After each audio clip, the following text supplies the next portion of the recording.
We have a couple of really fun games on tap for this weekend. It is the conference championships in the NFL for the 2020 season. We're going to break those games down, let you know what we're thinking from a DFS and a betting perspective, and also take your questions live here on air. Welcome on into the FanDuel Live Q&A. That's right here on the FanDuel YouTube, Twitch, Facebook, and Periscope channels. My name is Jim Sonis. I am a senior writer and analyst for numberFire.com, joined here once again by Brandon Gadula and JJ Zachariason. JJ is the editor-in-chief of numberFire and FanDuel. JJ, happy conference championships to you. How are you doing on this mighty fine Friday? Yeah, I'm excited for these games this weekend. I got to say, I've had a really rough playoff in general. I think the only thing that I've gotten right, I mean, just assume that everything that I've said has been wrong because it basically has. I feel like the only thing I've gotten right was I liked Tampa Bay as the wild card team that would be able to make a run potentially. But otherwise, it's been rough. If you guys have listened to my advice over the last 2 weeks, you probably don't like me very much. If you listened to Brandon last week, though, you're probably feeling pretty good because Brandon won our contest, evening things up at 1 apiece now for us. JJ with a chance to tie things up this weekend. Brandon, you are clawing back here, now tied with me at the top. So how does it feel to be back in your regular place, I assume, at this point, given your success against me in the bobblehead, our golf head and stuff like that? I mean, it's good to get one because there's only 3 total playoff weeks so long as I don't get shut out. We have Super Bowl, baby. We have Super Bowl. Don't you forget. Do not shortchange that.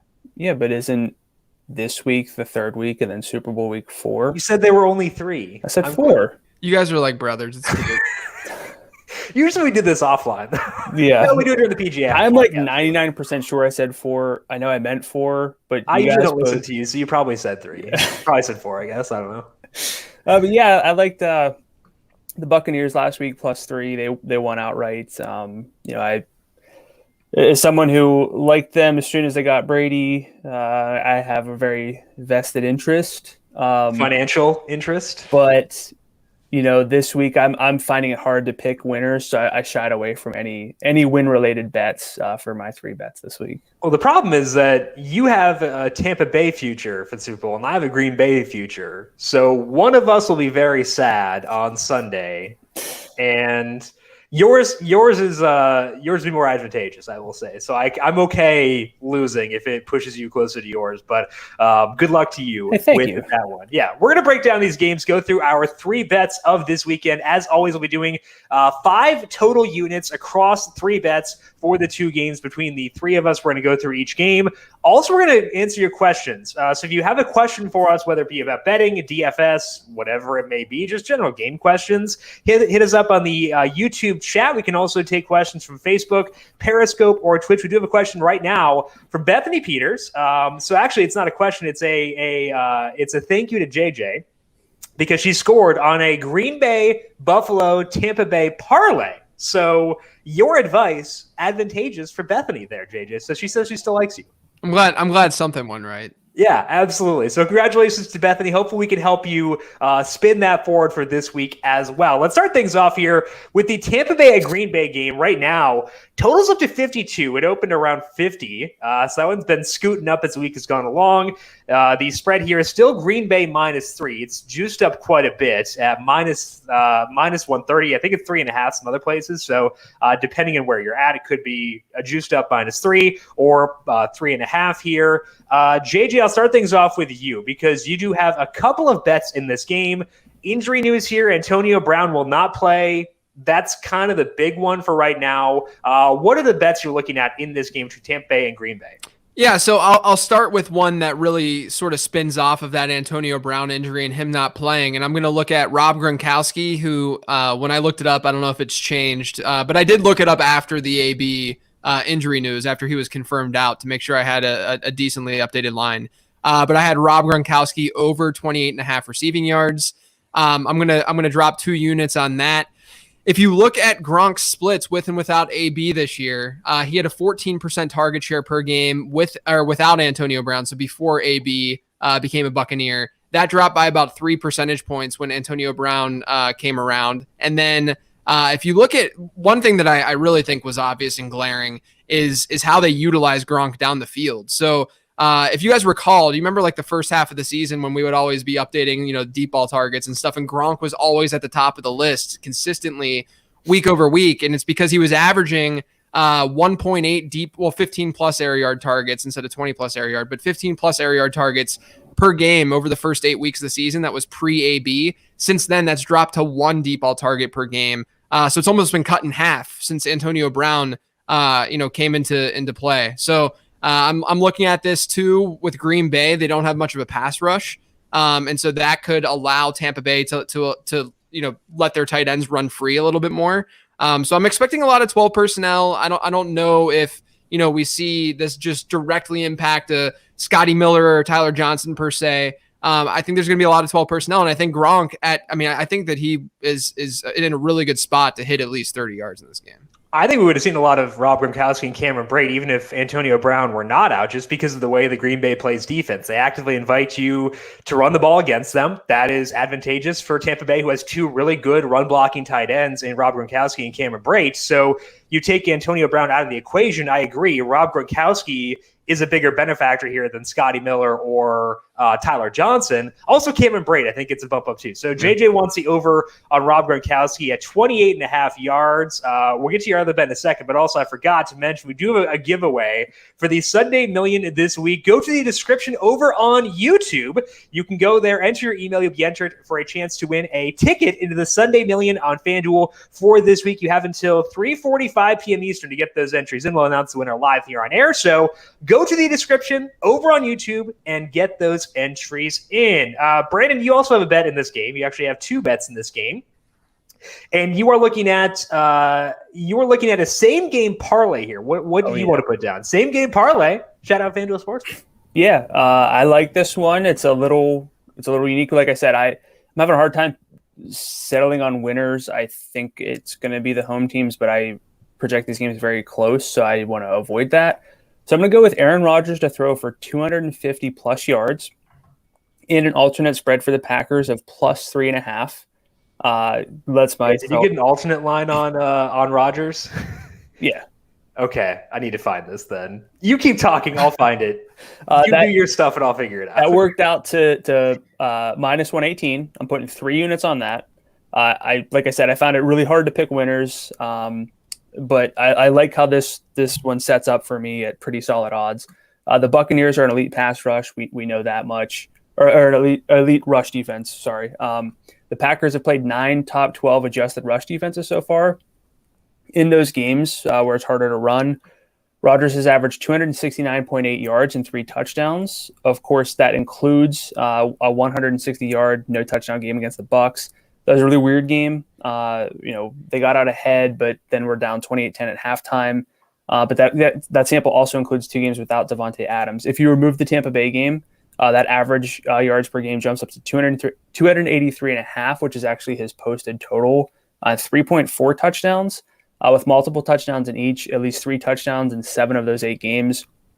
And in that first matchup, the Packers had a 68.6% first half pass rate, which you could round up if you're so inclined. That game was within 4 points until 4:35 left in the second quarter, so it wasn't like total blowout mode yet. I'd expect them to throw often, and I do not want to fixate on the only outlier in this sample where Rodgers struggled. I would imagine he has an easy time getting to 250. And again, I think the Packers are going to win, but this kind of protects me from that. Yeah, and I was able to find it eventually. Quick update. Finally figured out how to use the site that is right behind me. Eventually figured it out. But anyway, it is still minus 118 there, so you're good to go there. So Brandon's going to do the same game parlay there with Rodgers over 250 and the Packers plus 3.5. And I think people in the YouTube chat will be pretty pleased with this because Altair, I'm assuming it's not Aaron Altair, although that would be cool. They said they bet their house on Green Bay Buffalo parlay. Rutrow, should I prepare myself to be divorced? Yes. For the decision-making alone, yes. Yeah. Some questions there. You might win the bet, but process, baby. Like, oh boy. Amy also says Green Bay will win. So Amy is on board with you, Brandon. She might not be buying the alternate spread. She might be taking, just Green Bay money line. But either way, Amy and Altair both rooting alongside you for this one. I'm going to go to my bet in this game, and it's not quite as exciting as the ones that you guys have made. I'm going to go pretty boring and just go with the over in this game.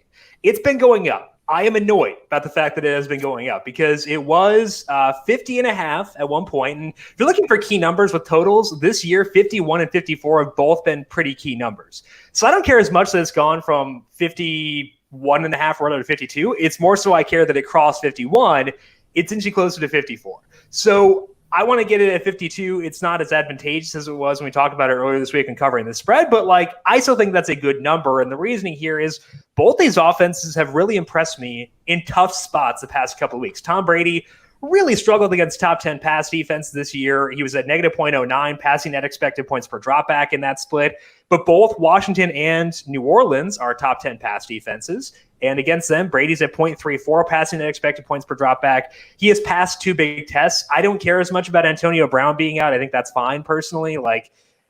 Gronkowski and Brady have both been good this year, so I think that'll be fine. And again, like Scotty Miller and Tyler Johnson have proven this year, they can contribute when called upon, especially Johnson with that sick catch last week. As far as Aaron Rodgers, the big test for him was last week because we had seen just one game with this Packers team with no David Bakhtiari. And it was against the Bears, but the Bears are the Bears, and Los Angeles is a lot better than Chicago.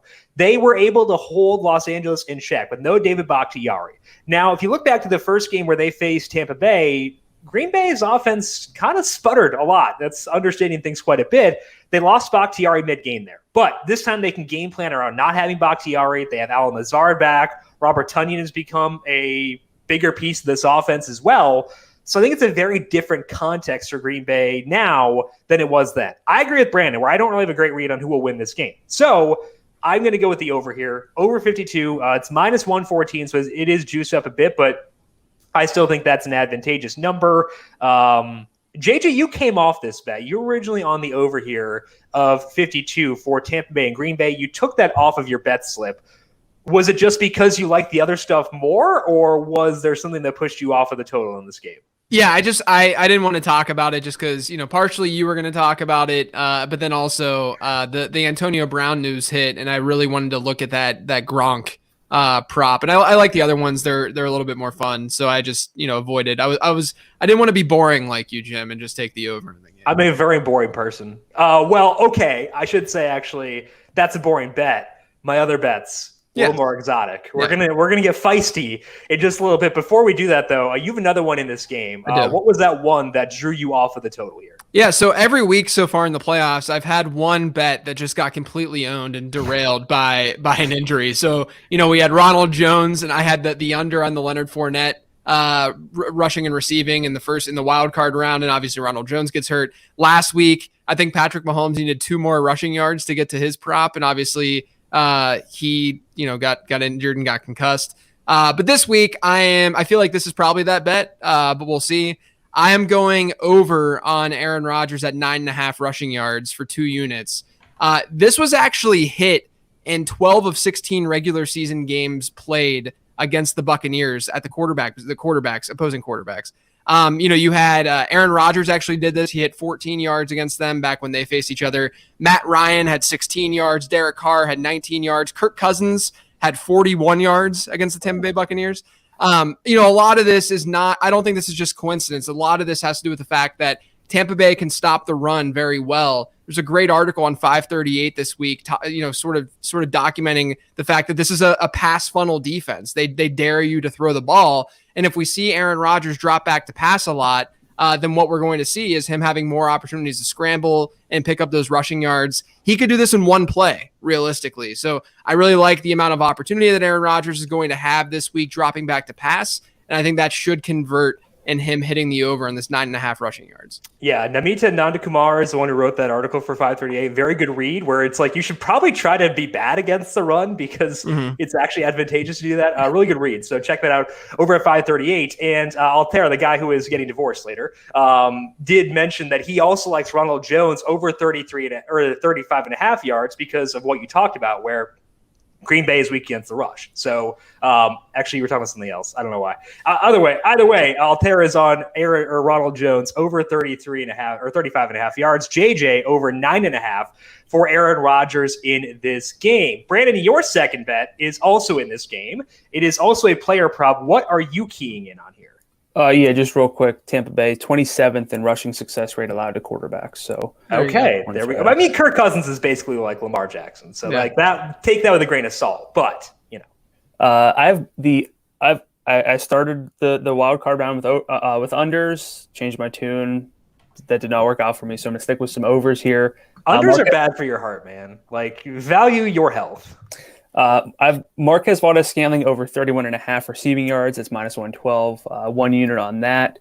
He has just a 12.5% target share in games with Devontae Adams healthy, but last week Valdes-Scantling ran 25 routes, which was 68% according to Pro Football Focus.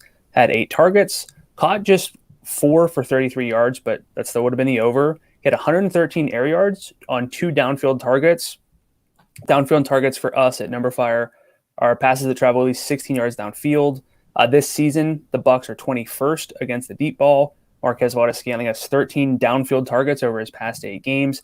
He can disappear, but I hate to say this, but it really only takes one for him with that downfield work. He could get multiple. We've seen the Bucs not be anything to worry about necessarily against the deep ball. So MVS over 31.5 receiving yards is my second bet.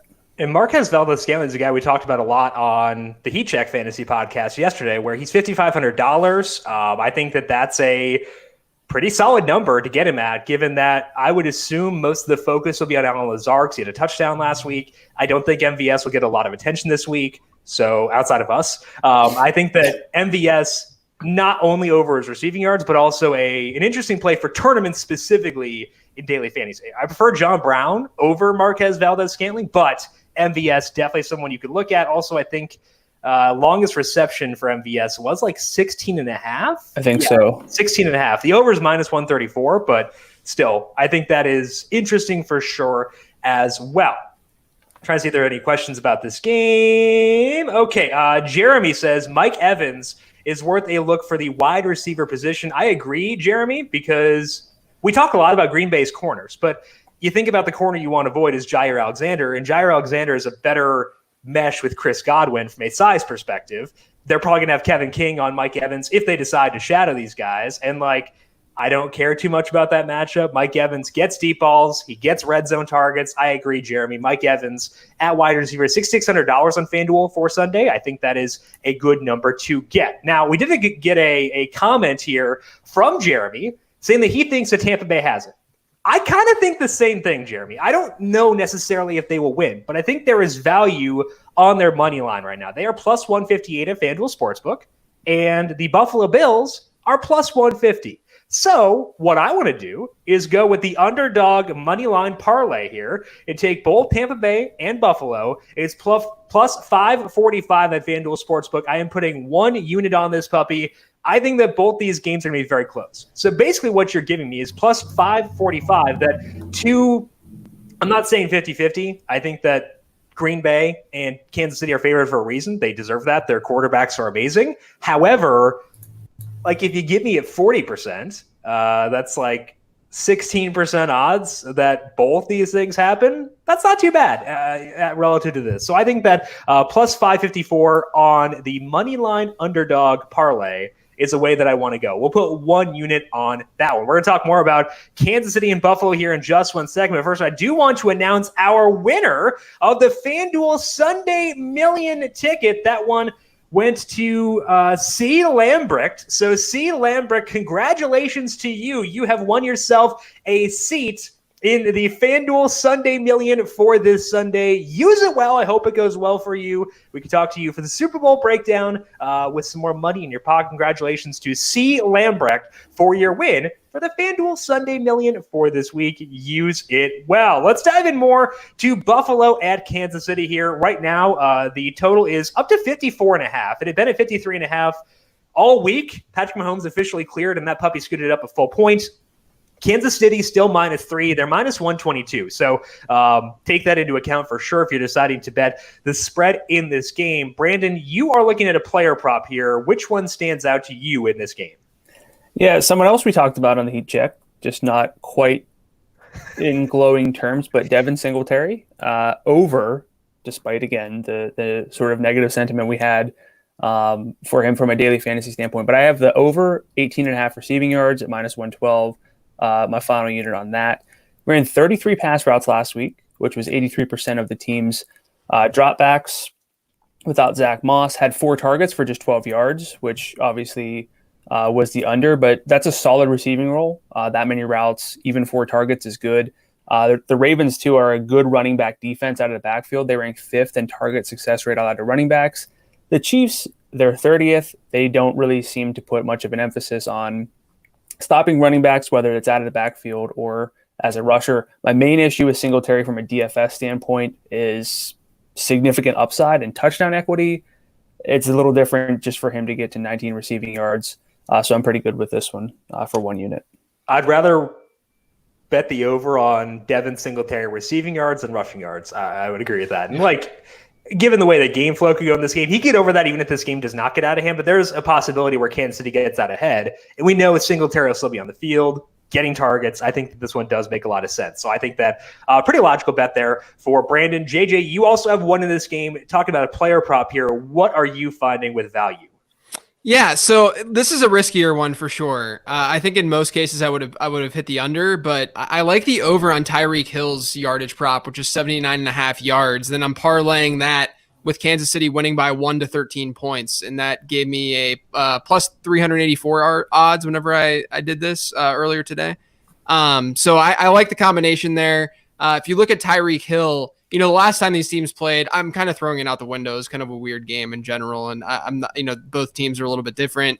Tyreek Hill didn't do a whole bunch, but he's played 58% of his snaps this year from the slot, which means he's more than likely going to avoid Trey White for a lot of this game. And that's really the area of the field. If you attack the secondary for Buffalo, that's really the area of the field that you want to attack, is that middle of the field. So I think Tyreek Hill has a lot of upside in this contest, and so does Travis Kelce, which is why I actually think that Kansas City matches up fairly well against Buffalo, in my opinion. I know a lot of people will look at Buffalo's rush defense and see what they've done this season against the run and say Kansas City isn't that special on the ground. But I do think through the air, they have the pieces that can really destroy that secondary or at least beat the defense better than other teams can, with Travis Kelce and Tyreek Hill sort of in the middle of the field in those seams. The Chiefs defense isn't necessarily special, but they're definitely worst against the run.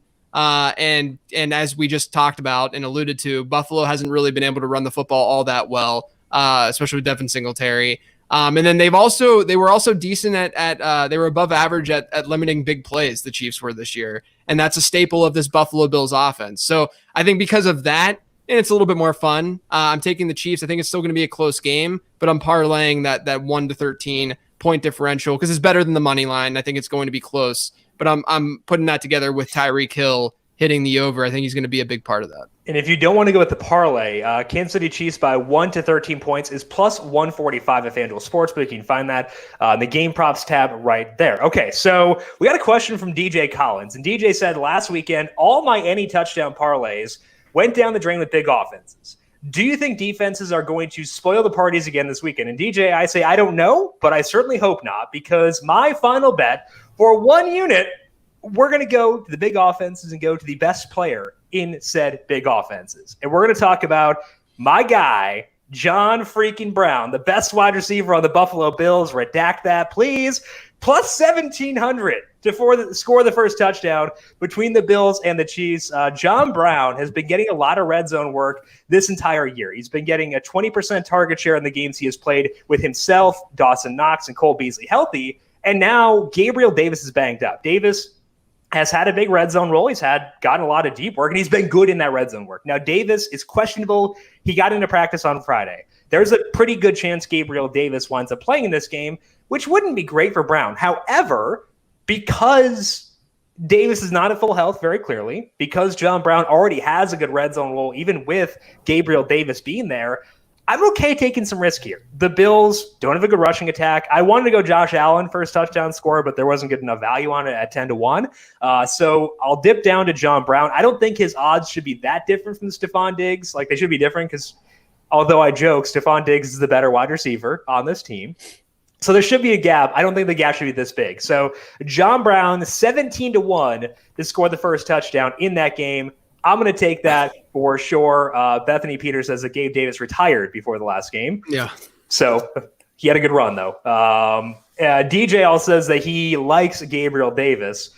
He's a favorite of him. I have him on a Dynasty League, DJ, so I would like long-term Davis to be great. I'd like him to rest up, though, for this game. And just sit this one out, and we'll be good with that. Okay, so we've got all of our bets in. I think that should be... I'm a little thrown off because Jim's making these, like, big high-risk bets with, like, good returns, and I played it pretty safe this week. See, I don't care about winning. I just want to have fun. Like, if it just that's what I did the first week, and I got demolished.